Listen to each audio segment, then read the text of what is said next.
certains vacanciers, c'est leur choix, c'est très bien, ont décidé de parcourir, de sillonner les routes pour découvrir notre beau pays ou même des contrées un peu plus lointaines. Bonjour Émilie. Bonjour David.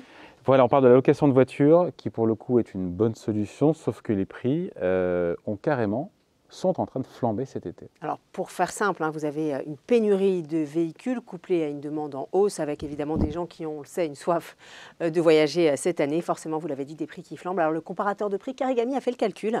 Le prix moyen d'une location s'élève aujourd'hui à 494 € la semaine. C'est le double de 2019 et surtout, c'est du jamais vu.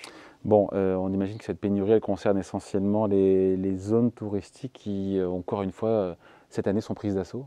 Alors on peut citer par exemple la Grèce, la Crète, la Corse, les Baléares, mais il n'y a pas que les îles qui sont impactées par cette pénurie.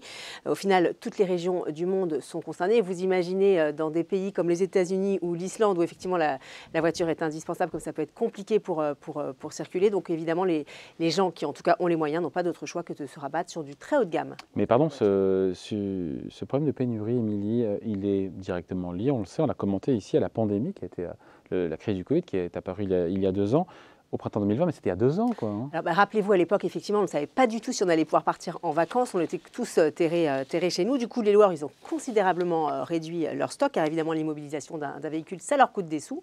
Et puis après l'été 2020, c'était toujours très incertain. On se rappelle que du côté sanitaire, du coup, les loueurs, ils ont continué à passer des commandes à minima pour l'année 2021. Oui, et pourtant, cette année 2021, je m'en souviens, leur a a posteriori donné tort. Évidemment, personne n'avait vu venir cette reprise comme ça, avec cette envie irrépressible de recommencer à vivre et donc de voyager. Résultat, à l'été 2021, les véhicules de location ils ont commencé à manquer et donc les prix ont commencé eux aussi à grimper l'année dernière. Et donc il y a ces pénuries de semi-conducteurs en Asie qui n'aident pas, qui ne plaident pas la cause. Évidemment.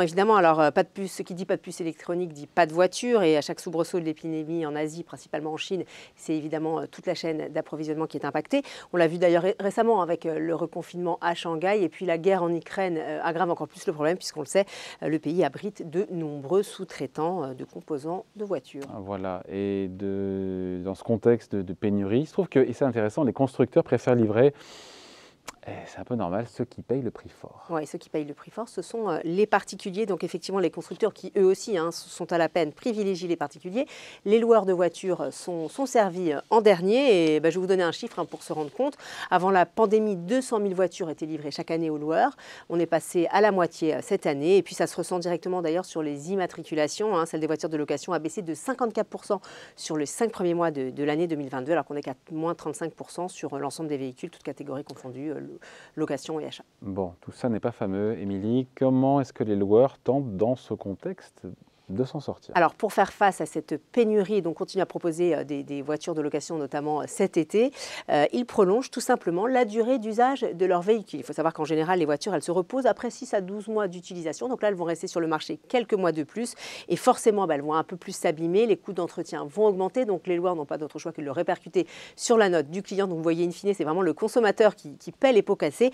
Et d'ailleurs, en augmentant leur prix de façon conséquente, les loueurs, eux, ne sont pas si mal lotis. Il suffit de regarder les derniers résultats financiers des principaux loueurs, que ce soit Avis, Europcar ou Hertz. Effectivement, leurs résultats financiers ont été bons cette année, donc ils ne sont pas si impactés que ça. Voilà, c'est le consommateur qui payant la douleur. On va payer le prix fort. Quand on a la chance de trouver un véhicule. Quand on a la chance de trouver un véhicule, on va le payer au prix fort cet été, quand il faudra louer sa bagnole. Merci Émilie. Merci David.